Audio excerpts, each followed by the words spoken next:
Hello, everyone. My name is Medha. I am the CEO and founder of ConnexHealth. And with me, I have two very important and prestigious guests. We have Saba Siddiqi from Durham College and Rick Menassa from Health Espresso. Sorry, Rick.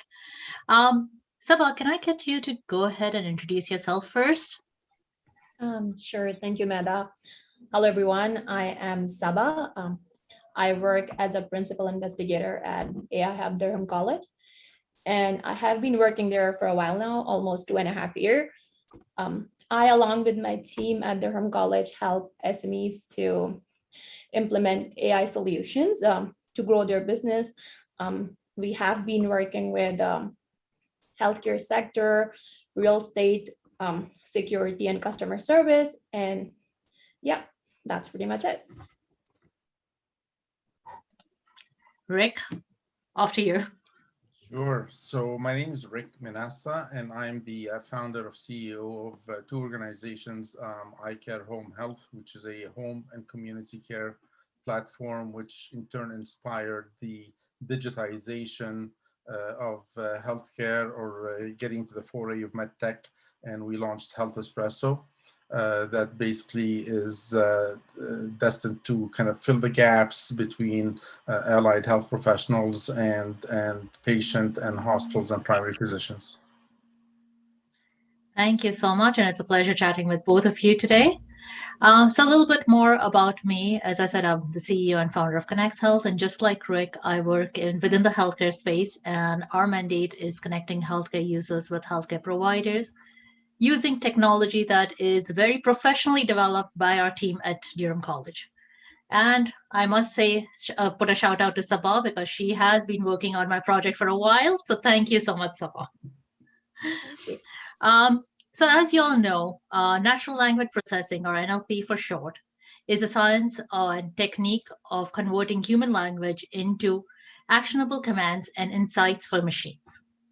Saba, you worked on many projects in the past year, I believe over 10, if I recall, with the NLP solution. What are some of the libraries and techniques that are used? Sure, madam. Thank you for defining it for me. So in layman terms, NLP is basically a branch of artificial intelligence, and we use it to basically um, so connect the machine so that they can understand and process human language. So that's why we are using it. It's basically a part of our everyday life now. Without even realizing, we use it almost every day. One of the example is just waking up and asking Alexa or Google, what's the time right now? Or what's the weather out there? Yeah, so it's part of our lives. Now, in terms of libraries and techniques we are using, there are a lot of programming languages that you can use to program or code AI models or NLP models. But here at AI Hub, we prefer using Python. The reason for that is Python is pretty high level and easy to learn. The other thing is Python has really good tool set for NLP libraries. So instead of putting time in writing a script from scratch for text pre-processing and analyzing it, we actually try to use those libraries instead and spending most of our time on actually solving the problem. There are a lot of libraries that you can use within Python, but our go-to libraries are three that are NLTK, SpaCy, and Scikit. I'll go through them one by one, just discuss what they are and what are some drawbacks. So the basic library we use for cleansing, normalizing, and pre-processing data is the NLTK1. It's used by almost all the beginners. It's pretty easy to use. It has good documentation as well. But there is one drawback with this library is if you are using this library in production and you have a heavy site with a lot of computation and your data set is pretty large, it gets tricky. So you will not likely use this library for production if you have a large data set. Another library we use is scikit-learn. The good thing about scikit-learn is it not only has the good libraries for text pre-processing, cleansing, and everything, it has models library as well. I prefer it over all other libraries because it has really good documentation. So let's say if you're a newbie, you do have basic understanding of AI and NLP, but you don't know everything in depth. This is the library you want to go for because of the documentation. It's like all other models, it's not a black box. Within the documentation, you have everything mentioned, like what each parameter is, how do you want to tweak it, and even the examples as well. One thing, there is a drawback with this library as well. Their model spread is really good, but for their text processing, it's not based on neural networks.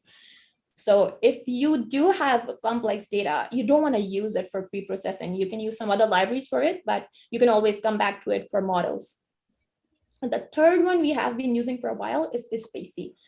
Now, the first two aren't good for production, but Spacey is specifically built for, it's quite new, but it's specifically built for production. So if you are looking for using a library for production purposes, Spacey is the one. Yeah, so these are some libraries we use, but you can always Google more. There are a lot of resources available. You can go and check those too.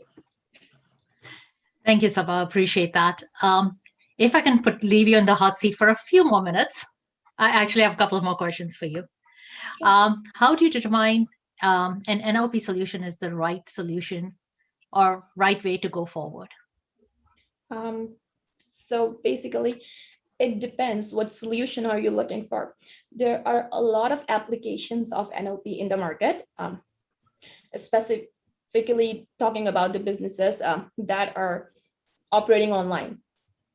So with pandemic and everything, we know that everything is switching online and we want to make sure we survive.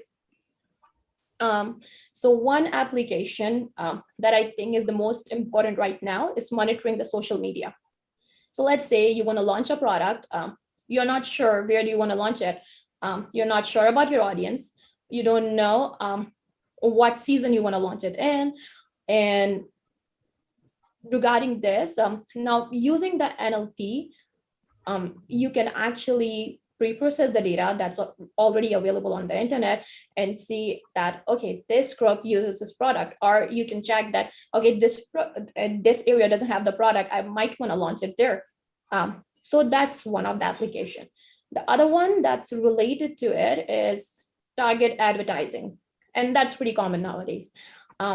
Once you have determined that this is the audience I want to work with, you can now target market them. You can promote your product there. There are a lot of services to do that. So as long as you know where do you want to promote it, you're good to go. And basically figuring things out before launching your product or service helps you to get better results. Other applications that one of the most common application that we see these days is the chatbot. Some companies, they go above and beyond and build some chatbots for specific problems. But most of the time we see some chatbots are there for customer service. With e-platforms and everything, now companies rely on ratings and how their customer service is. So if companies are not able to provide proper customer service or their ratings are low, there is a low chance that it's going to survive. And with everyone connecting to you using the social media, sometimes it gets hard to basically respond to everyone. It gets tedious. So companies are building these chatbots that can answer the frequently asked questions. Obviously, if a chatbot is not able to answer something, it can always pass it over to a representative. But by this, if there is a question that's really common and normally asked, we can take care of that. And it decreases the load on the manpower at that company. Yeah, so that's pretty much, and there are a lot of applications, but these are the ones I can recall right now. Thanks, Saba. If I can ask you another question, which based on whatever you've said, Is there any specific example that you can give that you've used in the last year or so in any of the projects? With how have you specifically implemented this technology to improve the business? Sure. So we did implemented some recommendation systems based on the users, I would say, likes and dislikes. So that was one of that. And for chatbots, yes, we have built it for a lot of companies. Every problem set is different, obviously, but the main thing we were seeing is the companies want to replace the questions, because all the companies know there are some specific questions users come up with. Um, let it be the questions about the platform or the people working there, the security and privacy, and they want to make sure that a chatbot can handle that. So we have worked with a few companies over the, I wouldn't say we have been working for the past year as well, but in the last 2-3 months, we have seen a rise in that. So yeah. I can agree with you because as a CEO of a company, I can tell you that that's one of frequently asked questions is one of the most common things that we have to answer, and that does take manpower, as you mentioned. Rick, coming to you. I know in the last few years, you really reshaped healthcare and you implemented a lot of AI technology onto your platforms. But with regards to NLP in specific and voice activated instructions, you also pioneered in new ways of determining the mood and the state of your patients. How has that impacted your clients and your care service? You're very generous with your words. Thank you. We're trying to do our best in our small world. But before we talk about NLP, I think I'd like to give a bit of a background about the evolving environment in our healthcare system. So until probably like 3 or 4 years ago, our healthcare system has been the same system that has been used since the war, World War II, that is. It was designed to kind of provide basic services to kind of returning soldiers at the time. Canada was a young country, and the population was relatively very young. Now, fast forward that to 2018, it was a pivotal year because this was the first year where seniors outnumbered young people in Canada in history. So we have an aging population. And given our one-payer healthcare system or government-funded healthcare system, the financial impact on that has now quadrupled from basically providing low level of services to a few people to increasing demand of healthcare to a lot of people. So right now, 80% of our healthcare budget is being spent on 13% of the population. Enter medtech, and by extension, eventually NLP. And as much as we all hate COVID, I would say that COVID had a couple of positive byproducts. One of them is increasing Canadians adopting medtech solutions, telemedicine. So to quantify that, prior to COVID, 3% of the population used a telemedicine platform during COVID, and now that the government kind of mandated physicians to close their clinics for in-person visits, 75 to 78% of the population have had at least one telemedicine call. And surveys show that post-COVID, a lot of Canadians will still prefer to use a virtual health platform versus going back into a doctor's clinic in a minus 20 weather in a snowstorm to go and get a prescription renewal, for example. So NLP is a whole different, takes everything to a whole different level. There are 4 main uses for NLP in healthcare. So they are reviewing management and sentiment analysis, dictation and EMR implications or electronic medical record implications, Number three is predictive analytics. And then where we come in, when you asked your question, how does it affect our patients, is improving the patient experience. We've all seen Sophia the robot, and some may have seen the Google Duplex demo, where now the machine and the human are able to interact interchangeably without, in some cases, detecting, who's the machine and who's not. Um, so NLP now can serve our aging population by actually having a chatbot that Saba alluded to earlier. Um, Durham College has been amazing in partnering with us in developing our initial setup of our chatbot. And it's about adding content after that, where a chatbot can talk through our solution to an aging in place person, to starting with the basic stuff, remind them of their medication adherence, a doctor's appointment maybe, and then maybe that can evolve later on to having the senior in our lives being able to ask the chatbot to do more online for them, where if they're suffering from arthritis or a stroke and they can't use their organs, then they can actually just talk into the machine to get the machine to book the appointment and do everything else.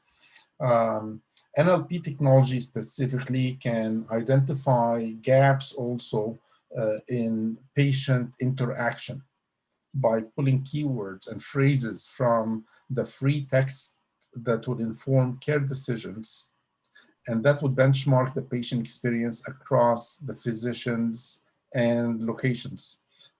This type of data mining in healthcare, made possible by NLP, can help reduce subjectivity in decision making and help organizations deliver better, more efficient care to patients. So it's the interaction, and we're talking the Toronto region now, where 50% of the population doesn't have English as a mother tongue. NLP will actually be able to bridge also certain linguistic barriers to receive healthcare services. Thanks, Rick. And I agree. I almost want to say our healthcare system is finally coming into 21st century, because I still remember when 5 years ago doctors would not accept anything but faxes. Oh yes, they still do. That system is changing, and I agree with you that COVID has kind of pushed us, given us that push that we needed to make the change and make it quickly. Rick, what are some of the challenges you've had when attracting the right talent to build your solutions? So that's a very good question. Right now, there's an explosion of tech solutions, whether they're fintech or medtech or otherwise. So there's a lot of demand on talent.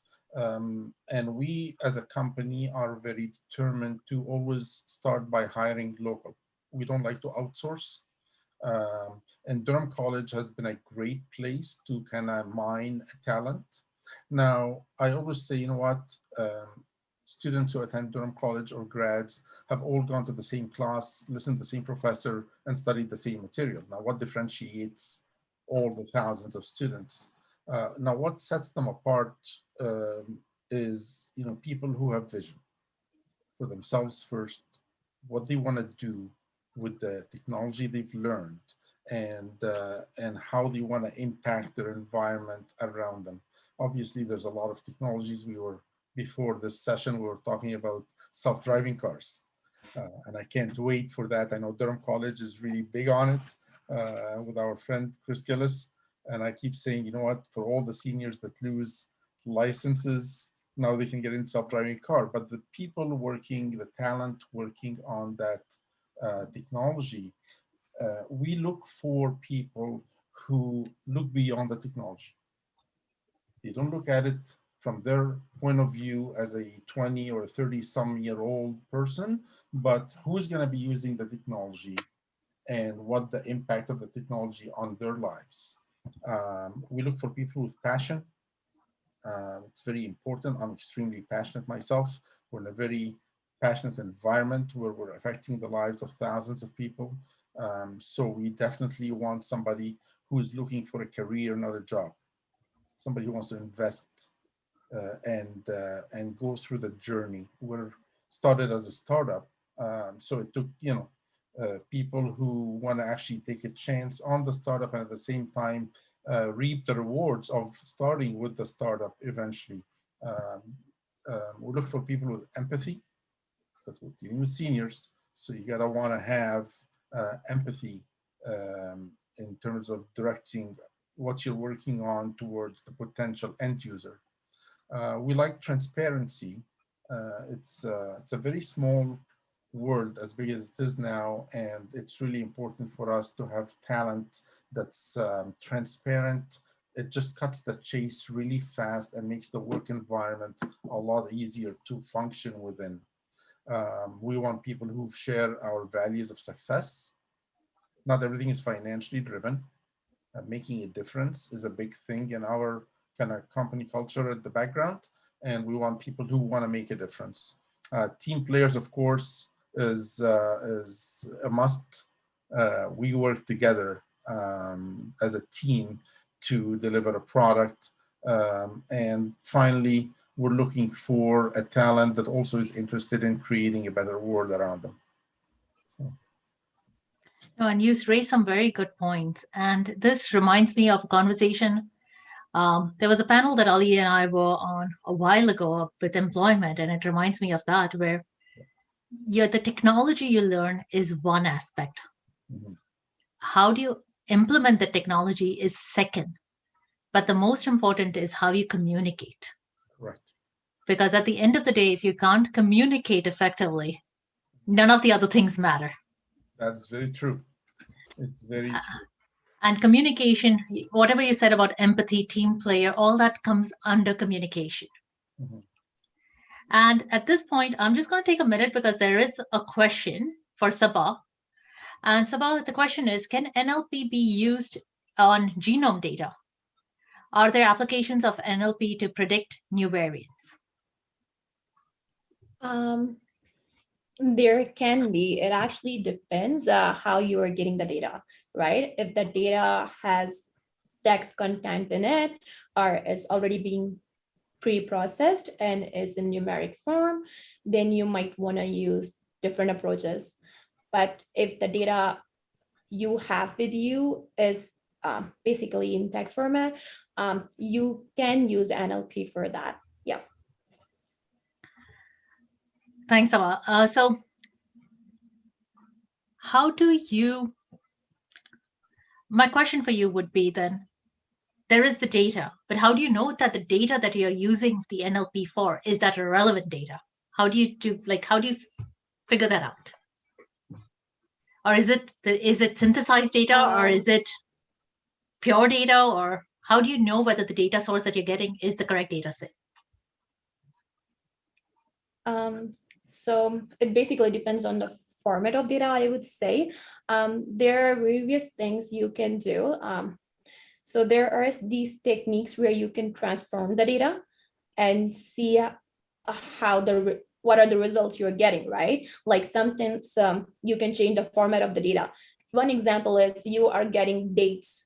You don't want to keep it in dates, right? You want to convert it into days maybe to get better results. In the same way, you might in some of the NLP applications, right? You do have text, you might want to convert them into keywords. And in the same way, there is another technique where you need to normalize the data, right? So let's say you have some data, it is an NLP. In NLP, the first step when you're moving to the classification in most of the applications is basically you in most of the application, not all, you convert it into numeric form, right? When you are doing that, and when you're doing that for a while, you get a sense, right? So these are the numbers that are not going to work. I want to convert it like that. You run some processes and see, okay, this transformation is not going to work. So I'm going to introduce this factor and that gives you good results. In the same way, if you do remember, when we do graphs, right? Some data sets, we cannot visualize them on the normal axis. We do need to have logs for that. So same goes for data as well. So sometimes we need to transform data before using it to make sure it's gonna make sense. Thanks, appreciate that. So the next question is actually for me, is ConnexHealth planning to deploy NLP model? Yes, we are. So at ConnexHealth, we are working on a Python library called TextBar, and essentially it'll allow us to read and extract the text quicker and help connect proper care providers. As Rick mentioned, we are also a new startup. We are at our early stages. So it is a new process for us, but for us, it's very important to make sure that we are compliant and we are following all the compliance requirements. And at this point, I do want to say kudos to Ali and his team for helping us with the compliance part of it and helping us do all the pen tests that we need to on our data. So thank you, Durham College, for that. Saba, what are some of the trends and innovations you expect to see in NLP going into the future? Beyond bots, beyond chat boxes, what are some of the other things that might happen? Yeah, so bots and are basically one application of NLP. I'm gonna add to what Rick has already mentioned. So Rick mentioned some techniques like predictive analysis. So there is some work that's already been done there, but we are seeing a lot of progress and we are expecting to see some new things or refined ones in the coming months or years. One of that is basically the diagnosis, right? Now the scientists and many along with the doctors and developers are working on coming up with bots that can actually diagnose, right? It's not accurate right now. It obviously needs some inputs, but people are working in that way. That's one of the application. The other application of the predictive analysis is basically identifying high-risk patients based on their symptoms. By doing so, we can ensure they get treatment the earlier they can by identifying it. This is one of the application. Other one is analyzing the speech data and the patterns in it. By doing that, doctors can now, and it's not something that's already there, people are working on it, trying to read or identify the defects in the injuries, the neurocognitive injuries, and to understand the psychological issues, right? So that's something people are working on too. The other application that Rick already mentioned as well is the clinical documentation. So there is some work being done in that field, and hopefully we'll see something really well soon. So as already discussed, doctors do have issues when they're treating the patient or dealing with them. They want to note everything down so that they have everything there. So NLP is being used and developments are being made there as well to make sure when the doctors are connecting with the patients, they have everything in there. And yeah, and another step leading to clinical documentation is basically filtering out what information you need. So the subjective part of it, so whatever the, let's say, doctor says, it's being documented, and from that, only the important information is going to be fetched so that they don't have to go through the documents all over again. Yeah. Thank you so much. I actually have one more question for you, because Rick and me both talked a bit about what are we looking for when we are looking to hire students or hire potential employees. So my question to you would be, how do you train the students? How do you train them? One, within the technology, but second, and with other areas as well. So we, as companies, we can take them on. Okay, yeah. So there are two important things that you already mentioned. One of that is the communication, how they communicate and how they want to learn the technology and everything. But to me, another thing I consider is obviously when a student is coming to our team, when we hire them, one thing is we do need to we need them to have basic understanding of the NLP models and AI algorithms, but we don't need them to be the experts of it, right? The reason for that is there are a lot of resources available nowadays. So if you are interested in it, you can go learn their tutorials, courses. You can always do that. One thing that I like to see in my students is problem solving skills. I did my master's in artificial intelligence, and I can say that I have learned more in AI Hub um, than I did in my master's. The reason for that is there you have specific problems. It's all conceptual most of the time. You don't get to implement it. When you come in this environment, every project is different. You are solving new problems every day. And obviously, we don't expect you to know everything. That's not possible. But as long as you know how to find a way around, you can identify the problem, you can communicate it within time. And the good thing about the developers community is it's pretty helpful. Right now, there are a lot of big platforms that have been creating tutorials, helping each other. So let's say if you come up with a problem, there is a 70% chance that someone has already worked on it. They posted a question on it and already got a result or a reply.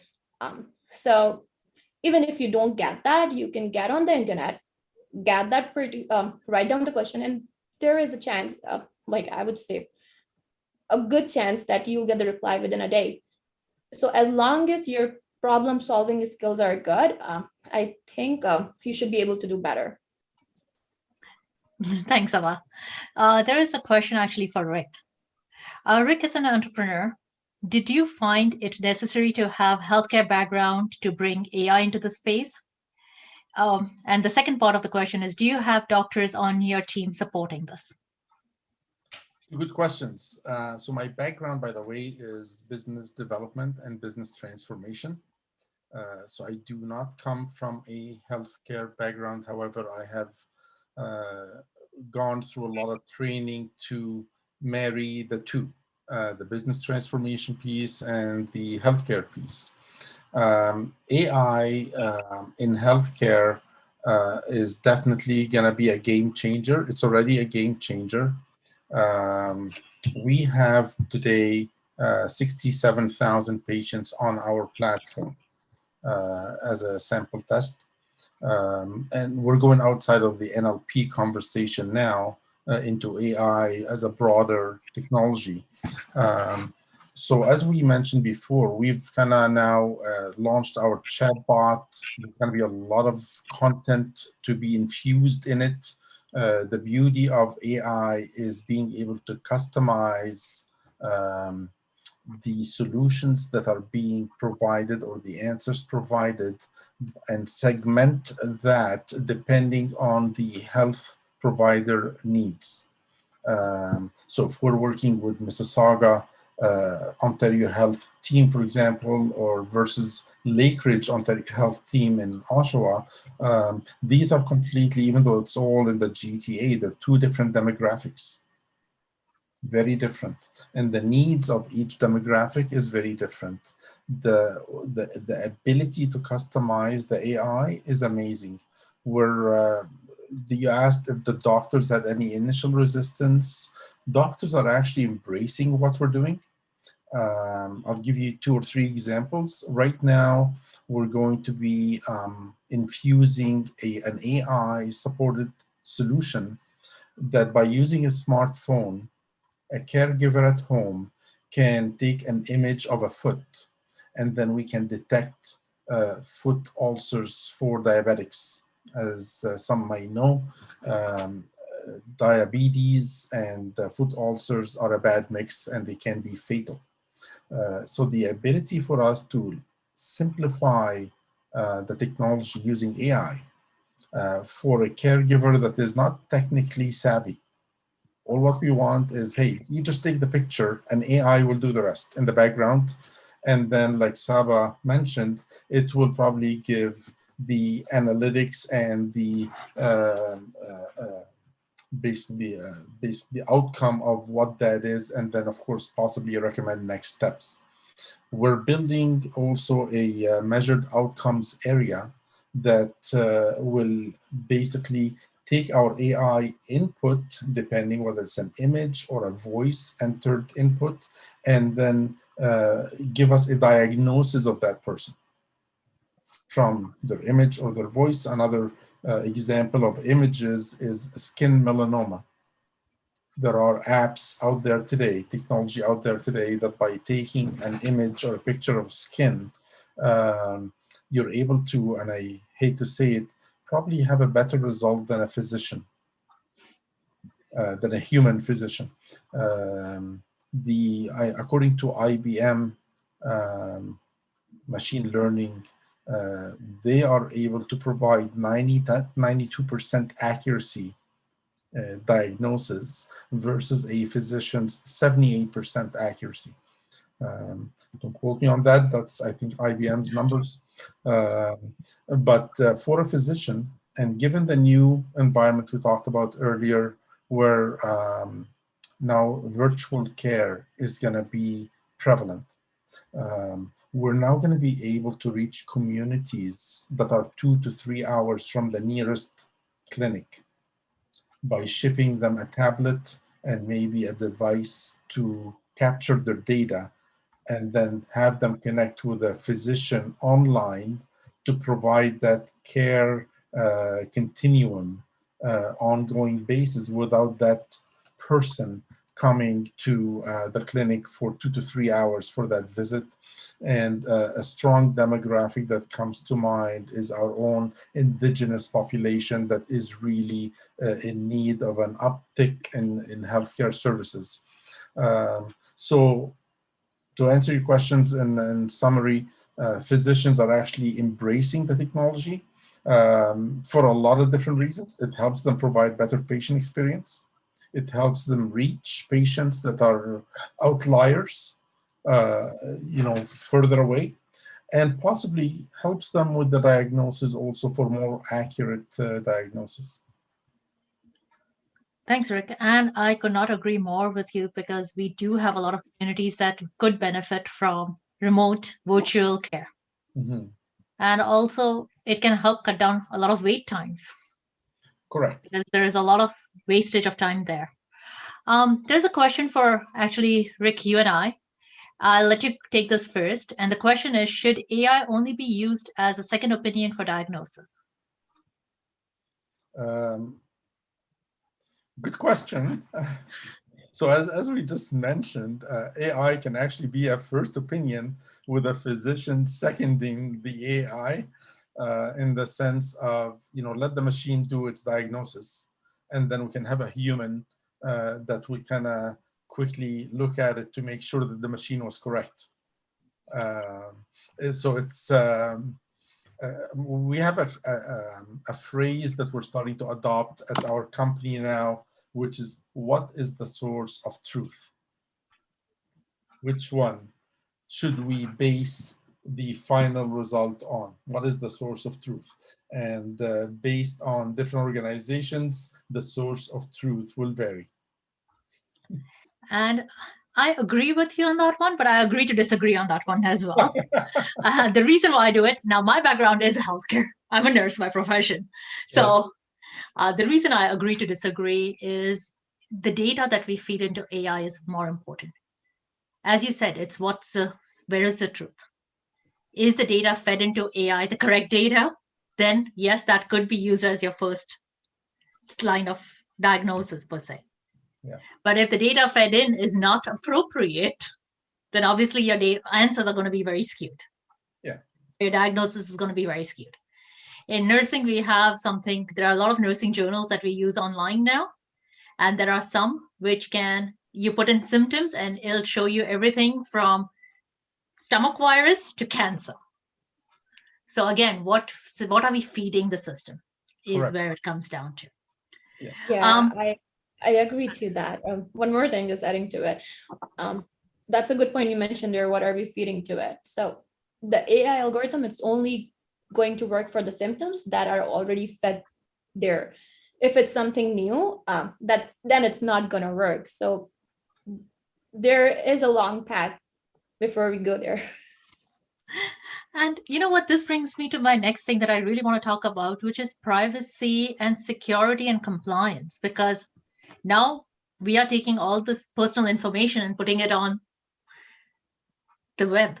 And we don't know what are the privacies, what is the security, what is the compliance. So, Rick, I'm going to get you to answer this question first. So, can you tell us a little bit what are the compliance or what are the regulations that you need to follow in digitizing healthcare? That's a very good question. There are a lot of solutions out there, and it's interesting.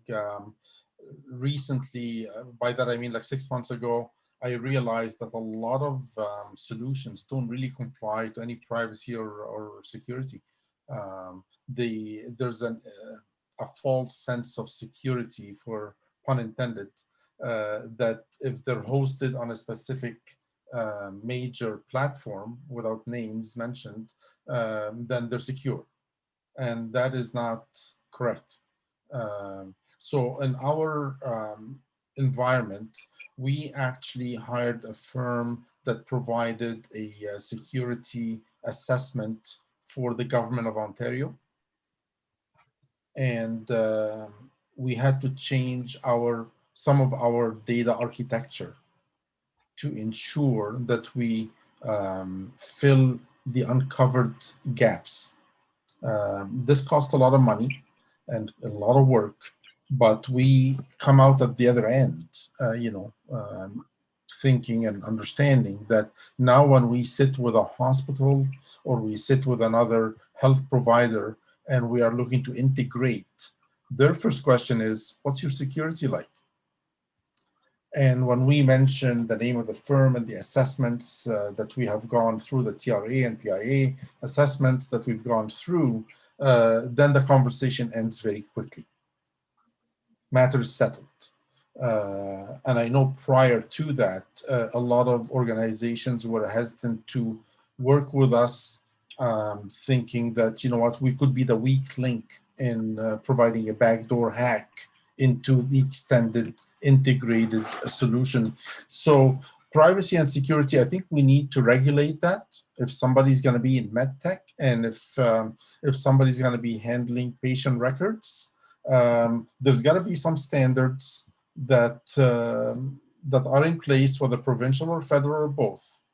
That firm must have certain assessments in place, and if they don't pass them, then they simply can't handle patient records. Not every medtech, by the way, handles patient records, right? Some telemedicine solutions are simply video connectivity. There's no records being in exchange there. So that's one item. Some of the hurdles we have is, and I've mentioned this in meetings at the provincial level, is the concept of implied consent. So today, if I get hit by a car and I'm unconscious, I get taken to a hospital, and the nurse who's looking after me wants me to sign a document to consent for them to take care of me, but I'm unconscious. Well, there's an implied consent that I'm unconscious, but yes, please look after me, right? And then when I go to my room, if I get checked in, then the doctor will come and see, what happened with my kind of treatment, and there's an implied consent that the doctor can see my records and what has happened, etc., without me having to sign a paper every time somebody looks after me at the hospital.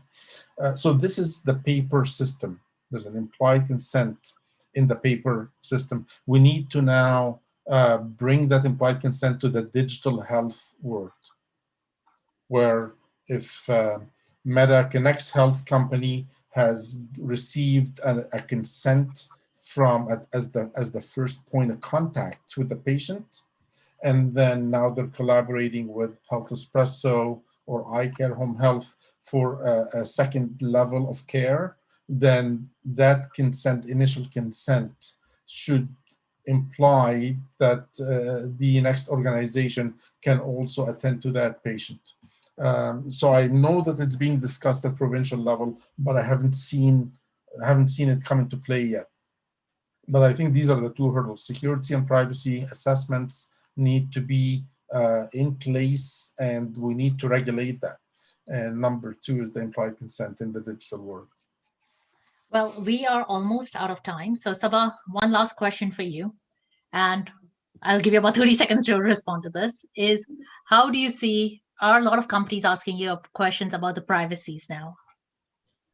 They surely are. Most of the companies these days we are working with are cybersecurity firms and healthcare firms as well. So yeah, and we have taken some measures to answer that as well. We spend almost half of our project to work these things out, making sure the user management system is in place, and we are making sure the privacy and security standards are there, along with permissions. And not only that, we make sure that the hosting services we are using, if we are not hosting ourselves, we are guiding our client that which ones are HIPAA compliant, or how, if they are using a specific server, how do they want to encrypt the data as well. So these are the few points. One more thing we have added in the past few months is basically logging for the user activity. So we are logging user activity now for the purpose of audits, and that's all just to answer the security and privacy concerns of the firms. Thank you so much, both to Saba and Rick, for joining us. Really appreciate this. It was a great session for me. I've learned a lot. And thank you, So Medha, for having us. I'll just give you guys 10 seconds each for any last comments that you have. It's been really good being here. I have learned a lot from both of you, and I'll definitely take notes of that. I echo that, and I'm really glad that the Durham College team has put this together. Big shout out to all the folks involved in putting the AI summit together, and Durham College at large. And I will second what Rick just said. Big kudos to Durham College, and thank you so much. Have a wonderful afternoon ahead. You too.